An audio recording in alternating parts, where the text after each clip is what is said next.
الله أكبر الله أكبر الله أكبر لا إله إلا الله الله أكبر الله أكبر ولله الحمد الله أكبر الله أكبر الله أكبر لا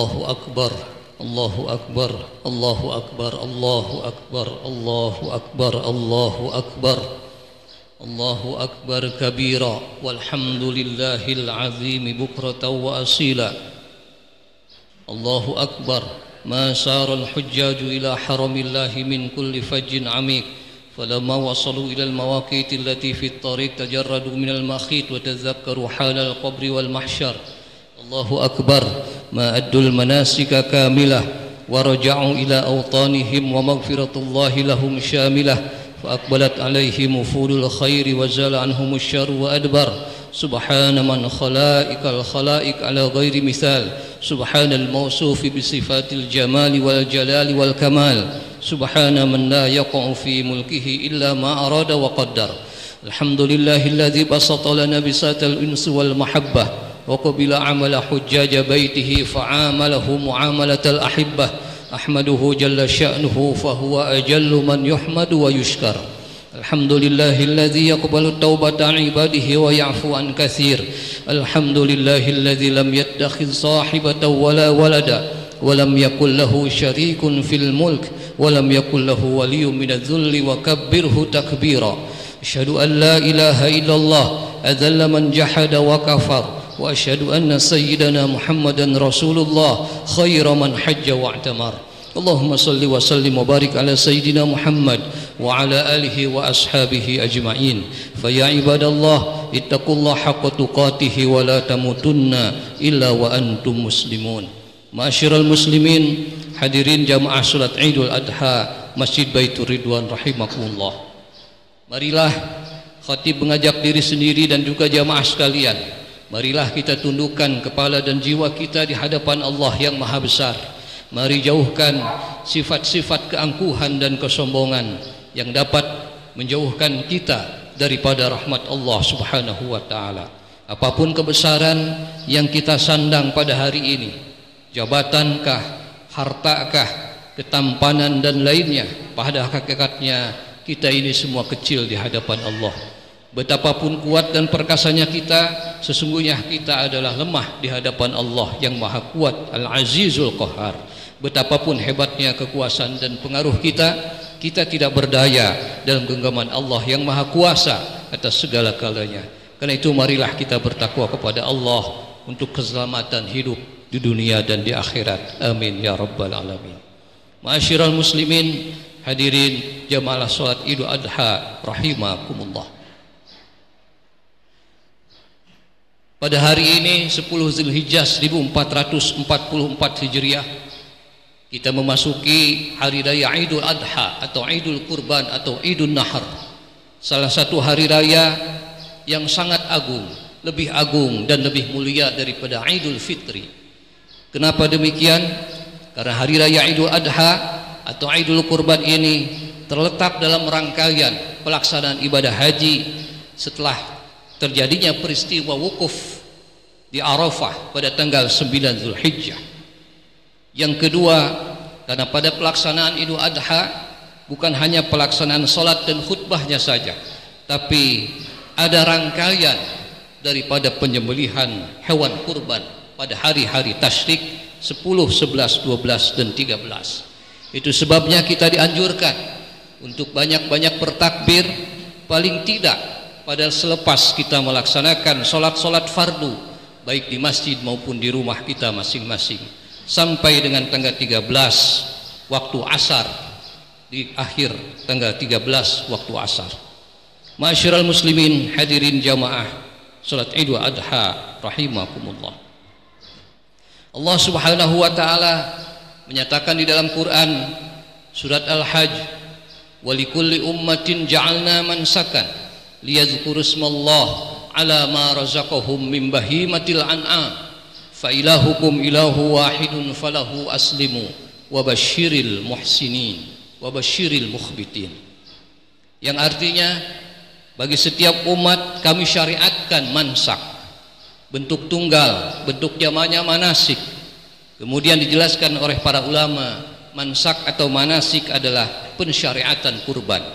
Maka Allah Subhanahu wa taala telah memberikan teladan dan contoh melalui para nabi dan rasul di setiap masa tentang pensyariatan kurban ini. Dan umat Nabi Muhammad sallallahu alaihi wasallam sebagaimana mengikut daripada syariatnya Nabi Ibrahim alaihissalam untuk menyembelih hewan kurban pada hari raya Idul Adha dan hari-hari tasyrik setelahnya. Allahu akbar, Allahu akbar, Allahu akbar, walillahil hamd. Syariat agama kemudian menetapkan melalui hadis-hadis Nabi, di mana Rasulullah SAW pernah mengatakan, ma'amila ibnu Adam yauman nahri ahabbu ilallah subhanahu wa ta'ala min iraqatid dam. Tidak ada amal seorang hamba, dari seorang hamba muslim pada hari raya Idul Adha, tidak satu amal yang lebih dicintai daripada menumpahkan darah. Maksudnya adalah menyembelih hewan kurban. Fa innahu ya'ti yaumal qiyamati biquruniha wa adfariha wa adzafiha wa asy'ariha. Nanti pada hari kiamat, hewan-hewan yang dikurbankan itu akan datang dengan tanduknya yang indah, kaki-kakinya yang perkasa, dan dengan bulunya yang lebat, sebagai satu amalan yang dilakukan hamba dan diterima Allah Subhanahu wa taala. Syariat agama juga kemudian menetapkan dalam sebuah hadis Rasulullah SAW bersabda, man zabiha qabla shalah, siapa yang menyembelih hewan kurban sebelum pelaksanaan salat, faqad zabiha li nafsih, maka itu hanya dipandang sembelihan untuk dirinya saja. Wa man zabiha ba'da shalah faqad tamma nusukahu wa asaba sunnatal muslimin, siapa yang menyembelihnya setelah pelaksanaan salat Id, maka itu adalah hakikatnya kurban yang sampai kepada Allah, dan dia mengikuti sunnahnya kaum muslimin dan sunnahnya para rasul. Syariat agama kemudian juga menetapkan wa kullu ayyamit tasyrik zibhun, bahwa hari-hari tasyrik adalah hari-hari penyembelihan untuk dilaksanakannya pemotongan hewan kurban. Syariat agama kemudian juga menetapkan bahwa sepertiga atau sebagian kecil kurang dari sepertiga para pekurban dianjurkan untuk makan dari hewan kurbannya, bukan karena dia pekurban itu sudah kaya kemudian tidak mengambil, tidak, mengikuti sunnah para nabi, mengikuti sunnah para sahabat dan tabi'in, sangat dianjurkan sebagai tabarrukan untuk mengambil keberkahan dari hewan kurban, karena hewan kurban adalah hewan ibadah yang dipotong pada tanggal 10 Zulhijjah dan hari tasyrik yang sangat agung. Maka hendaknya bagi yang berkurban mengambil sepertiga atau kurang dari itu sebagai keberkahan dan melaksanakan sunnah para nabi dan para sahabat. Ketentuan-ketentuan ini sekaligus merevisi dan menghapus ketentuan-ketentuan jahiliyah, di mana Allah Subhanahu wa taala dan berbagai hadis yang diinformasikan menyebutkan bahwa orang-orang jahiliyah berkurban, kemudian dagingnya mereka gantungkan di dinding-dinding Ka'bah, darahnya kemudian dilomeri di sekitar Ka'bah, karena mereka menganggap bahwa itu adalah cara pendekatan kepada Allah Subhanahu wa taala. Maka turunlah surat Al-Hajj ayat ke-36, fa iza wajabat junubuha fakulu minha wa at'imul qani'a wal mu'tar. Kalau sudah hewan itu mati disembelih, maka makanlah oleh kalian sebagiannya, dan berikanlah makan kepada orang yang merasa cukup dan orang-orang yang meminta kepada kalian daripada daging kurban itu. Kadzalika sakharnaha lakum la'allakum tashkurun. Demikianlah kami tundukkan hewan kurban itu sebagai sumber protein hewani untuk kalian semua, agar kalian dapat mensyukuri nikmat Allah Subhanahu wa taala. La yanalallaha luhumuha wala dima'uha walakin yanaluhu taqwa minkum. Kadzalika sakhkharaha lakum litukabbirullaha ala ma hadakum wa basyiril muhsinin. Daging kurban dan darahnya itu sekali-kali tidak dapat sampai kepada Allah, tapi yang sampai kepadanya adalah ketakwaan kalian kepada Allah Subhanahu wa taala. Allahu akbar, Allahu akbar, Allahu akbar, walillahil hamd. Ma'asyiral muslimin, hadirin jamaah salat Idul Adha rahimakumullah. Sekurangnya ada 5 hikmah utama yang dapat kita ambil dari pelaksanaan hari raya Idul Fitri, Idul Adha, yang dapat kita terapkan dalam kehidupan sehari-hari. Yang pertama, biarlah Allah yang menghendaki, maka segala perintahnya wajib kita laksanakan dengan penuh keikhlasan. Jiwa pun rela dikorbankan karena Allah semata, dan tidak ada kata mahal jika Allah yang meminta. Bukan karena harga jiwa itu mahal kemudian Nabi Ismail tidak jadi disembelih dan digantikan domba, tapi karena Allah menyayangi dan memuliakan manusia. Itu sebabnya dalam hidup ini kita haruslah menebarkan kasih sayang dan kedamaian kepada sesama manusia, karena kita semua, walaupun mereka itu juga berbeda dengan kita agamanya, tetap mereka adalah saudara kita semua, saudara sekemanusiaan. Karena itulah mari momentum Idul Adha ini kita kuatkan persaudaraan kemanusiaan ini dengan sama-sama saling menghormati, memperkuat ukhuwah, baik ukhuwah Islamiyah maupun ukhuwah watoniyah, dan menghargai pendapat orang yang berbeda dengan kita. Nabi Musa dan Nabi Harun diingatkan oleh Allah ketika mereka hendak berdakwah kepada manusia yang paling kufur sedunia, yang mengaku sebagai Tuhan, yaitu Fir'aun laknatullah. Apa yang Nabi Musa dan Harun diingatkan oleh Allah? Faquli qaulan layyina la'allahu yatadzakkara aw yakhsha. Hendaklah kalian berkata dengan lemah lembut kepadanya, mudah-mudahan ia sadar dan takut kepada Allah. Karena itu tidak ada alasan bagi kita untuk menyombongkan diri, berkata kasar, menzolimi kepada sesama manusia, lebih-lebih kalau kita menumpahkan darah sesama muslim.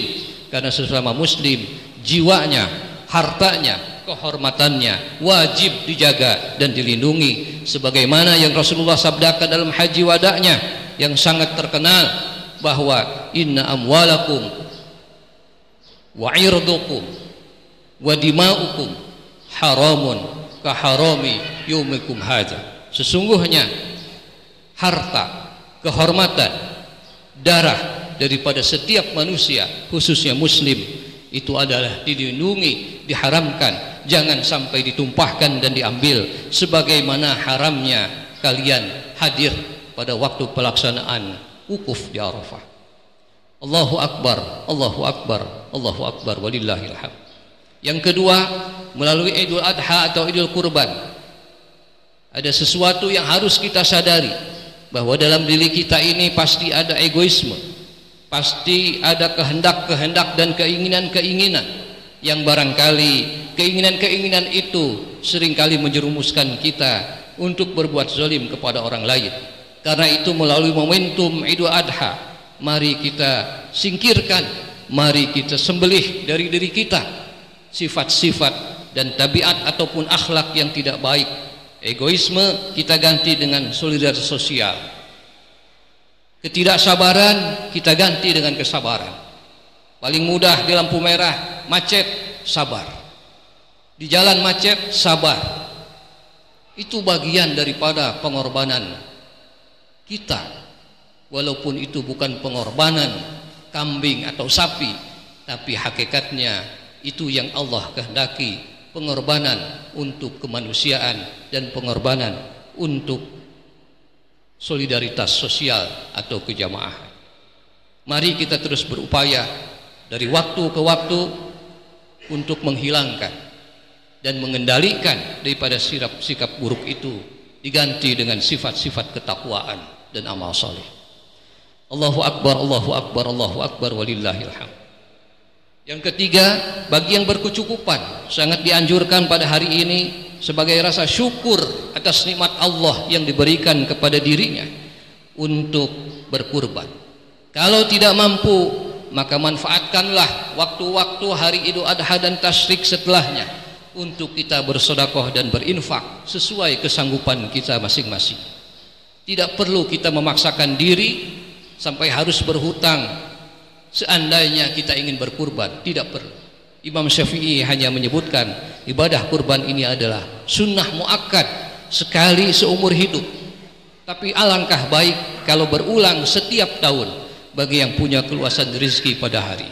Tapi tidak perlu sampai berhutang kepada tetangga, berhutang kepada pinjol. Untuk apa? Untuk saya berkurban. Tidak perlu, haram hukumnya. Cukup kita bersedekah, berinfak sesuai keadaan kita masing-masing. Dari syukur inilah maka kita harus memahami, yang pertama, orang yang bersyukur adalah orang yang menerima yang sedikit dan selalu menganggapnya banyak. Yang kedua, orang yang bersyukur selalu akan memberi lebih banyak, dan pemberiannya yang banyak itu selalu dianggapnya masih sedikit. Yang ketiga, orang yang bersyukur itu memfungsikan pemberian Allah kepadanya sesuai dengan tujuannya. Jadi kalau kita dianugerahi oleh Allah kenikmatan, nikmat sehat misalnya, maka yang paling utama nikmat sehat yang Allah berikan pada kita. Tanya, untuk apa Allah beri sehat? Apakah untuk sekedar hal-hal yang mubah? Ternyata tidak. Ada sesuatu yang lebih penting yang harus kita lakukan. Itulah ibadah dan taat kepada Allah Subhanahu wa taala. Allahu akbar walillahil hamd. Rasa syukur inilah yang membuat hidup kita selalu lapang dan enteng di tengah himpitan kesulitan hidup. Rasa syukur ini yang membuat kita selalu optimis dengan masa depan. Dengan rasa syukur juga apa yang luput dari genggaman kita tidak membuat kita menyesalinya, karena kita sadar seluruh kenikmatan berasal dari Allah dan Allah kuasa membagikan pada siapa yang Allah kehendaki. Yang keempat, pada musim haji berdatangan kaum muslimin dari seluruh dunia ke kota suci Mekah dan Masjidil Haram.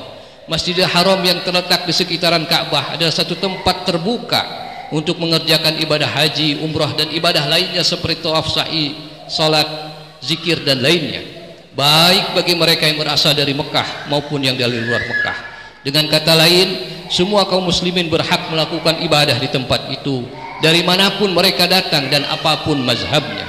Allah mengancam dengan azab yang keras bagi siapa saja yang mencoba menghalang-halangi atau mencegah orang memasuki Masjidil Haram, sebagaimana tertulis dalam Quran surat Al-Hajj, yang artinya sungguh orang kafir dan yang menghalangi manusia dari jalan Allah dan dari jalan untuk menuju Masjidil Haram yang telah kami jadikan terbuka untuk seluruh manusia, baik yang bermukim di sana maupun yang datang dari luar tanah haram. Siapa saja yang bermaksud melakukan kejahatan secara zalim di dalamnya, maka kami akan timpakan kepadanya siksa yang pedih. Karena itu marilah kita jadikan masjid itu terbuka, bukan hanya milik satu golongan, bukan hanya milik satu kelompok, bukan milik pribadi. Karena itu masjid adalah harus dijadikan sebagai kiblatnya kaum muslimin, rumah bagi semua orang Islam, rumah Allah yang terbuka untuk siapapun. Yang kelima, esensi daripada pelaksanaan haji adalah wukuf, karena saat itulah berkumpul di padang Arafah dalam suasana penuh kedamaian, tanpa perbedaan suku, ras, bangsa dan lainnya. Tidak ada perbedaan antara kaya dan miskin, tidak ada perbedaan antara pejabat dan rakyatnya. Semua bersimpuh, duduk, beristighfar, bertakbir, bertahmid hanya kepada Allah Rabbul Alamin. Ini artinya bahwa di dalam kehidupan ini kita harus menyebarkan nilai-nilai persamaan dan nilai-nilai kedamaian. Mari kita hilangkan rasa permusuhan dan saling menyakiti sesama muslim khususnya, dan juga kepada orang di luar Islam. Jangan sampai karena perbedaan golongan, perbedaan guru, perbedaan aliran membuat kita saling menghujat, menyakiti, bermusuhan, bahkan sampai menumpahkan darah. Nauzubillah summa nauzubillah. Rasulullah SAW senantiasa mengingatkan kita, sebagaimana juga diingatkan oleh Allah dalam Quran surat Al-Hujurat, wahai manusia, sungguh kami telah menciptakan kalian dari laki-laki dan perempuan. Dijadikan kalian berbangsa-bangsa, bersuku-suku, lita'arafu, supaya kalian saling mengenal satu sama lain, bukan untuk saling bermusuhan satu sama lain. Inna akramakum indallahi atqakum, tapi ingatlah yang paling mulia di sisi Allah bukan karena nasabnya, bukan karena rasnya, tapi karena ketakwaan kepada Allah Subhanahu wa taala. Mudah-mudahan khutbah yang singkat ini dapat dipahami dan isi-isinya dapat kita amalkan sebagai bekal menuju jalan keriduan dan keselamatan dunia dan akhirat. Barakallahu li wa lakum bil Qur'anil azim wa nafa'ani wa iyyakum bima fihi minal ayat wa dzikril hakim wa taqabbala minni wa minkum tilawatahu innahu huwas samiul azim. Aqulu qawli hadza wa astaghfirullahal azim li wa lakum wa lisairil muslimin wal muslimat fastaghfiruh innahu huwal ghafurur rahim. اللهم صل على سيدنا محمد وعلى آل سيدنا محمد. الله أكبر الله أكبر الله أكبر الله أكبر كبيرا والحمد لله كثيرا وسبحان الله العظيم بكرة وأصيلا لا إله إلا الله الله أكبر ولله الحمد. الحمد لله الذي جعل الأعياد بالإفراح والسرور وضاعف للمتقين جزيل الأجور. فسبحان من حرم صومه أوجب فطره وحذر فيه من الغرور. أحمده سبحانه وتعالى فهو أحق محمود وأجل مشكور. أشهد أن لا إله إلا الله وحده لا شريك له شهادة يشرح الله لنا الصدور. وأشهد أن سيدنا ونبينا محمدا عبده ورسوله الذي أقام منار الإسلام بعد الدثور. اللهم صل وسلم وبارك على سيدنا محمد صلاة وسلاما دائمين متلازمين يوم البعث والنشور. أما بعد فيا عباد الله اتقوا الله حق تقاته واعلموا أن يومكم هذا يوم عظيم فأكثروا من الصلاة على النبي الكريم. وقال تعالى في كتابه الكريم إن الله ملائكته يصلون على النبي أيها الذين آمنوا صلوا عليه وسلموا تسليما.